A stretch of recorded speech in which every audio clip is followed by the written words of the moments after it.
Today, I extend my congratulations to the 278-strong graduating cadets of the Philippine Military Academy's Bagong Sinag class of 2024.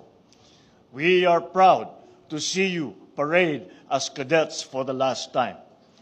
I am pleased that this batch has produced female cadets who have shown outstanding performance, many of whom proudly swarm the elusive list of top 10 performers and special awardees. Let us all congratulate this year's valedictorian, Cadet First Class Janet B. Elumba, a proud daughter of Surigao City. I share with your parents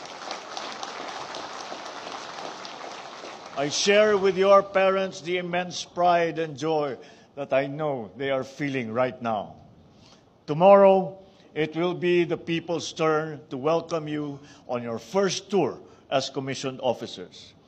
Sa pagbaba ninyo sa kanila, alam kong dala-dala ninyo ang tanglaw ng bagong sinag na akma ninyo ipinangalan sa inyong hanay. The race that will not only blaze the path of your careers, but will illuminate the good, defeat the darkness, and be a source of enlightenment. You